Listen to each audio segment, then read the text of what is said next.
Bonjour, ici Patrick Pierrat. Voici l'essentiel des nouvelles de ce mercredi 30 août.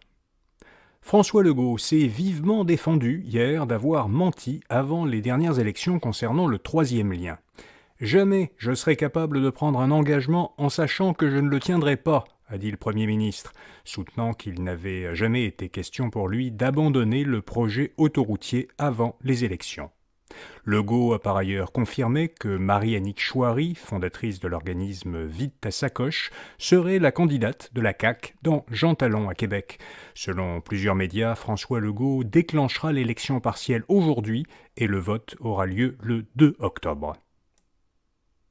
Les allègements de programmes et d'examens scolaires mis en place par le gouvernement Legault pendant la pandémie ne seront plus en vigueur cette année. C'est ce qu'a annoncé le ministre de l'Éducation Bernard Drinville. Les élèves étudieront à nouveau la totalité du programme et non plus seulement 75% comme c'était le cas depuis la fin 2020. Les examens compteront à nouveau pour 20% de la note finale pour les élèves du primaire et du premier cycle du secondaire et pour 50% de la note finale pour les élèves de secondaire 4 et 5. Le gouvernement fédéral a ajouté un avertissement à l'intention des membres de la communauté 2ELGBTQI+. Alors le sigle est pour bispirituel, lesbienne, gay, bisexuel, transgenre, queer, intersexuel ou tout autre groupe sexuel et de genre. L'avertissement mentionne que certains États américains ont adopté des lois et des politiques qui pourraient affecter ces personnes. Ottawa leur conseille de vérifier les lois locales et celles des États qu'elle prévoit de visiter. L'ouragan Idalia atteindra ce matin la côte ouest de la Floride. Selon le Centre national américain des ouragans, Idalia pourrait être extrêmement dangereux lorsqu'il touchera terre ce matin entre les villes de Tallahassee et Tampa, en Floride. Le gouverneur de l'État, Ron DeSantis, a indiqué que l'ouragan aura un impact majeur sur la Floride. Il a ordonné l'évacuation d'une vingtaine de comtés. Tous les effectifs de la garde nationale de l'État ont été mobilisés. La Ligue professionnelle de hockey féminin, la LPHF, est officiellement lancée.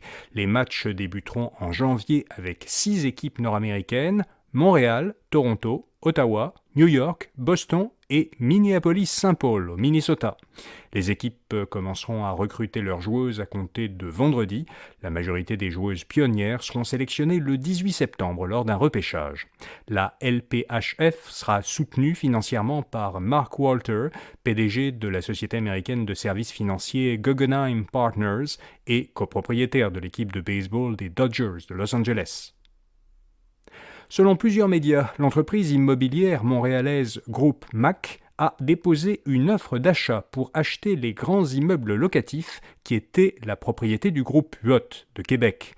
Le montant de la transaction pourrait dépasser 500 millions de dollars. Le produit de la vente permettrait de rembourser en partie des investisseurs qui avaient investi avec le groupe Huot, aux prises avec d'importantes difficultés financières depuis le début de l'année. Plus tôt cette année, l'entreprise et son président, Stéphane Huot, ont été dépossédés de leur complexe locatif. Selon l'agence d'évaluation de crédit TransUnion, le nombre de consommateurs canadiens qui ont fait des demandes de crédit a augmenté de 17% au deuxième trimestre par rapport au trimestre correspondant l'an dernier. TransUnion explique que, parce que le coût de la vie et les taux d'intérêt ont augmenté, plus de consommateurs ont eu recours au crédit cette année pour obtenir des liquidités à court terme.